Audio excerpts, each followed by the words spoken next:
8મા ધોરણમાં સરકારના અંગો વિશે તમારે શીખવાનું હોય છે, બરાબર?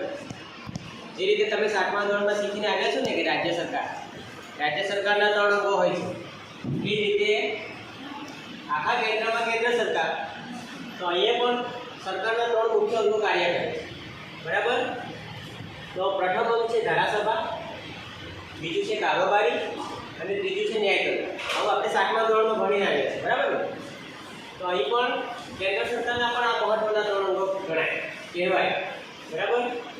તો એ જે રીતે રાજ્ય સરકારમાં તમે શીખીને આવ્યા છો કે સરકારના 3 મહત્વના અંગો 3 અગત્યના કાર્યો કરે છે, એટલે અહીં પણ કરશે. તો ધારાસભા કાયદો ઘડવાનું કામ કરે, બરાબર? કારોબારી એ કાયદાનો અમલ કરાવે છે, એવું શીખ્યા 7મા ધોરણમાં. એ જ રીતે ન્યાયતંત્ર જે છે, જો કાયદાનો ભંગ થાય છે તો સજા આપવાનું કામ કરે છે ન્યાયતંત્ર, બરાબર? તો કેન્દ્ર સરકારમાં જ્યારે આખા ભારત દેશમાં જ્યારે કેન્દ્ર સરકાર, સંઘીય સરકાર કહેવાય એને કેન્દ્ર સરકાર કહેવાય, એને સેન્ટ્રલ ગવર્મેન્ટ પણ કહેવાય, બરાબર? એ જ્યારે વહીવટી કાર્ય કરે છે, ત્યારે શાસનની ધુરા સંભાળે છે, ત્યારે એણે પણ આ 3 અગત્યના કામો કરવાના હોય છે. તો સૌથી પહેલું ધારાસભાની આપણે વાત કરીએ. તમે 7મા ધોરણમાં ધારાસભા ભણીને આવ્યા કે ધારાસભાના 2 ગૃહ હોય છે.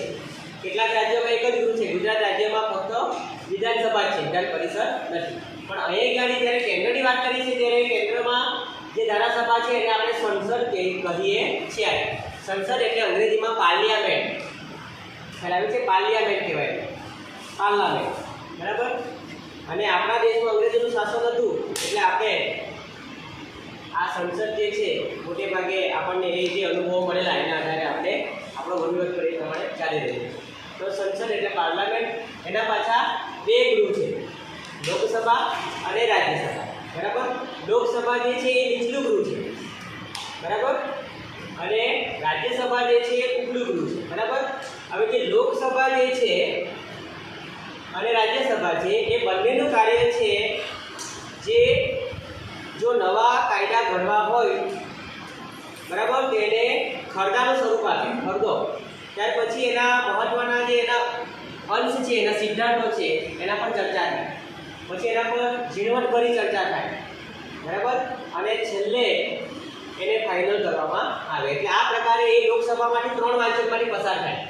એ જ રીતે રાજ્યસભામાંથી પણ 3 વાંચનમાંથી પસાર થાય.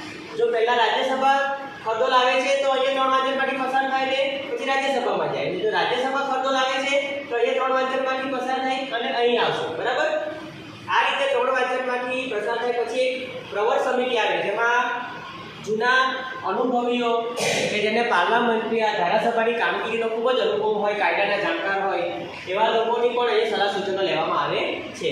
પછી આ જે કાચો ખરડો છે એને રાષ્ટ્રપતિ પાસે મોકલવામાં આવે, અને રાષ્ટ્રપતિ જ્યારે એ ખરડા ઉપર સહી કરે ત્યારે એ કાયદો બને છે. આ રીતે ધારાસભાનું કામ છે નવા કાયદા ઘડવા, જૂના હોય તો એને રદ કરવા, બરાબર?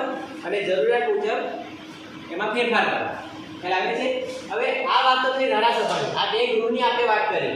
આ નીચલું ગૃહ લોકસભા, એને હાઉસ ઓફ પીપલ કહેવામાં આવે, કારણ કે લોકો દ્વારા ચૂંટાઈને જે પ્રતિનિધિઓ જાય છે એ સીધા લોકસભામાં આપણા વતી એમાં ભાગ લે છે. કાયદા ઘડતરની પ્રક્રિયામાં આપણી સમસ્યાને પ્રશ્નો રજૂ કરે છે લોકસભામાં જઈને, બરાબર ને? એ આપણા ચૂંટાયેલા પ્રતિનિધિ પાછા ત્યાં આપણા વતી જ્યારે પ્રશ્નકાર હોય ત્યારે જે તે ખાતાનો જે મંત્રી છે એ ખાતાના મંત્રીને પ્રશ્ન પૂછી શકે અને એનો જવાબ મંત્રીએ આપવો પડે. જે તે ખાતાના મંત્રીએ એનો જવાબ આપવો પડે. તો આ નીચલું ગૃહ છે. પણ એક અગત્યની વાત છે કે જે નાણાકીય ખર્ચા જે કરે છે મંત્રી અને મંત્રીમંડળ, બરાબર, અને સરકાર, તો નાણાકીય બિલ જે છે ફક્ત લોકસભામાં જ રજૂ કરી શકાય, રાજ્યસભામાં રજૂ કરી શકાય નહીં. ખ્યાલ આવે છે?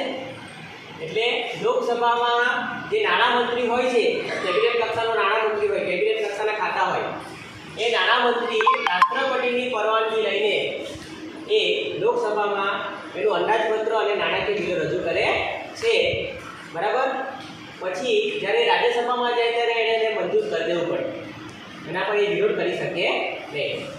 અને ત્યાર પછી જ્યારે એ રાષ્ટ્રપતિ પાસે જાય અને એના પર સહી થાય ત્યારે એ નાણાકીય ખર્ચા મંજૂર ગણાય છે, અથવા તો નાણાકીય જે અંદાજપત્ર છે એ પણ મંજૂર થયેલું ગણાય છે, બરાબર છે?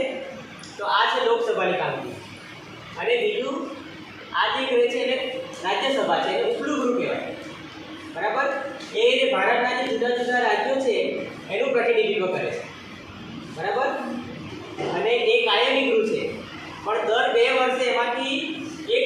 જેટલા સભ્યો નિવૃત્ત થાય અને બીજા નવા નિમાય છે. હવે લોકસભામાં આપણા ગુજરાત રાજ્યને જે સભ્ય સંખ્યા આપવામાં આવેલી છે એ છે 26 જેટલી, 26 જેટલી આપેલી છે. કેટલી? 26 જેટલી. અને રાજ્યસભામાં જે ગુજરાત રાજ્યને જે સીટો ફાળવવામાં આવી છે એ છે 11 જેટલી. કેટલી? 11. હવે વસ્તીના આધારે ફાળવવામાં આવતી હોય છે. તો અહીં લોકસભા જે છે એમાં આપણે દર 5 વર્ષની ચૂંટણી થાય છે. આપણે મતદારો તરીકે 18 વર્ષ અને એથી વધુ ઉંમરના જે છે એવો ચૂંટણીમાં ભાગ લે છે, બરાબર. અને વસ્તીના આધારે જે સંસદીય વિસ્તાર છે એમાં ઉમેદવારો ઊભા રહેતા હોય છે અને એને આપણે ચૂંટી મોકલીએ છીએ ચૂંટણી પ્રક્રિયા દ્વારા.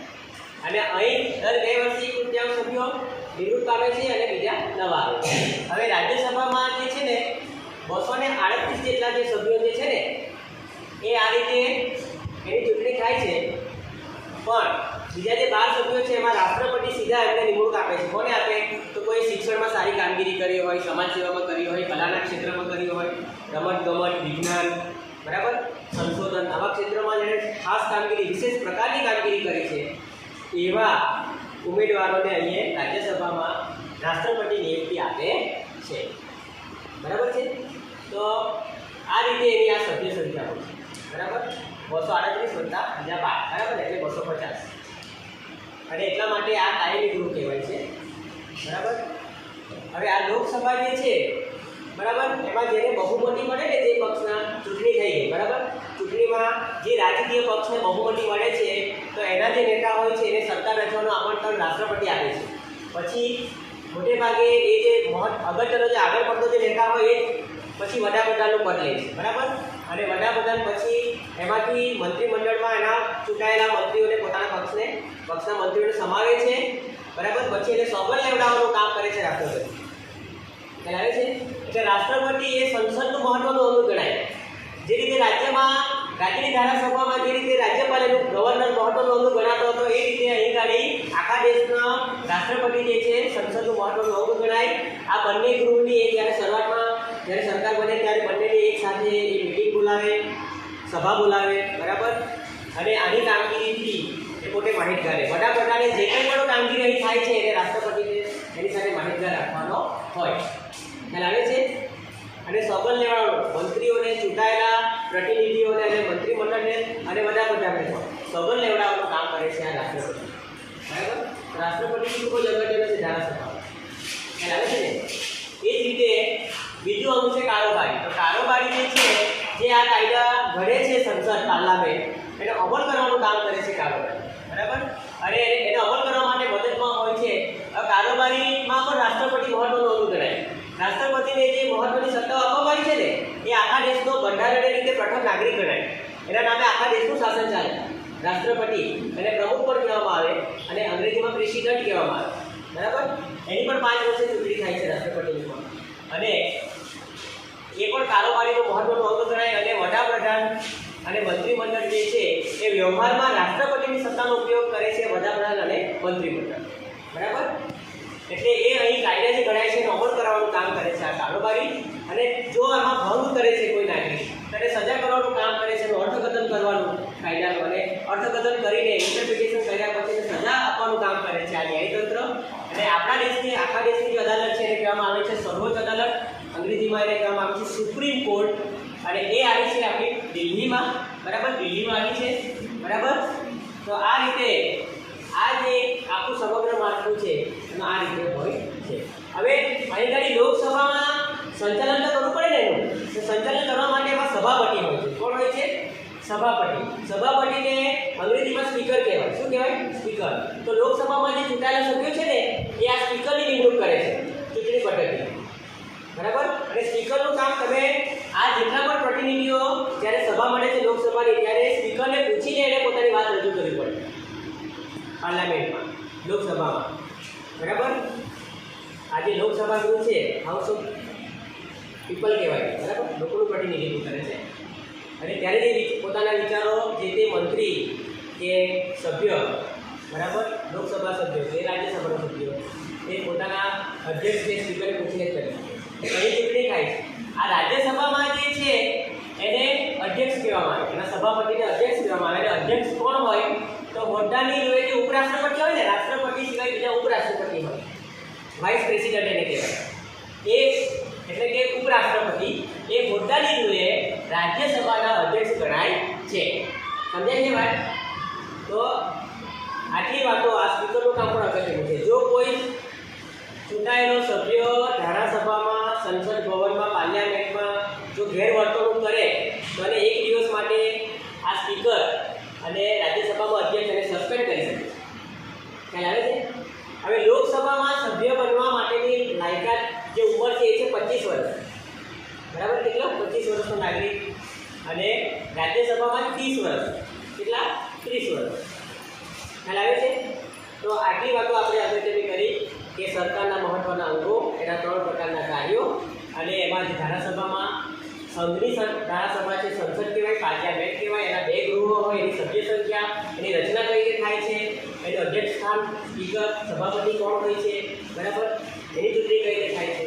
હવે રાજ્યસભા જે છે મેં તમને કીધું એ પ્રમાણે રાજ્યસભામાં દરેક રાજ્યમાંથી શું આપેલું છે, પેલું સભ્ય સંખ્યા નક્કી થયેલી છે રાજ્યની વસ્તી પ્રમાણે, અને એ પ્રમાણે આપણે ધારો કે ગુજરાતમાંથી 11 પ્રતિનિધિ આપણા રાજ્યસભામાં જાય છે. ખ્યાલ આવે છે? તો આ રીતે. અને રાજ્યસભાની ચૂંટણીમાં અહીંયા આપણે સીધો વોટિંગ કરીએ છીએ 18 વર્ષ કે તેથી વધુ ઉંમરના લોકો, નાગરિકો. પણ જ્યારે રાજ્યસભાની ચૂંટણી હોય ત્યારે જ્યાં ચૂંટાયા છે ને, જે આપણી તમે રાજ્ય સરકાર ભણ્યા વિધાનસભામાં ચૂંટાયેલા હતા વિધાનસભાની પરિષદમાં, તો એ લોકો સીધા આપણે નથી આમાં ચૂંટણીમાં ભાગ લેતા. આપણે જેની ચૂંટણીને મોકલ્યા છે ને રાજ્યમાં, એ રાજ્યસભાની ચૂંટણીમાં ભાગ લે છે. એટલે અહીં સીધી ચૂંટણી થાય છે, પ્રત્યક્ષ થાય છે, અહીંયા પરોક્ષ થાય છે, વાયા થાય છે. તો આટલો ફરક છે આ સરકારના અંગોની. જે કેન્દ્ર સરકારની વાતો છે એમાં રાજ્ય સરકાર કેવું છે માળખું, બરાબર, જે તે રાજ્યમાં રાજ્યમાં આ ગવર્નર, બરાબર, રાજ્યપાલ અગત્યનું સ્થાન ધરાવે છે. પ્રથમ નાગરિક રાજ્યમાં એ ગણાય, પણ આખા દેશમાં કોણ ગણાય? રાષ્ટ્રપ્રમુખ ગણાય. એટલે રાષ્ટ્રપ્રમુખ બી કહેવાય, રાષ્ટ્રપતિ પણ કહેવાય, અને અંગ્રેજીમાં પ્રેસિડેન્ટ કહેવાય છે. તો આ રીતે આપણું આ સંસદીય પ્રકારની લોકશાહી શાસન વ્યવસ્થા છે, તેમાં સરકારની કામગીરી આ પ્રકારે હોય છે, એનું માળખું આ પ્રકારે હોય છે.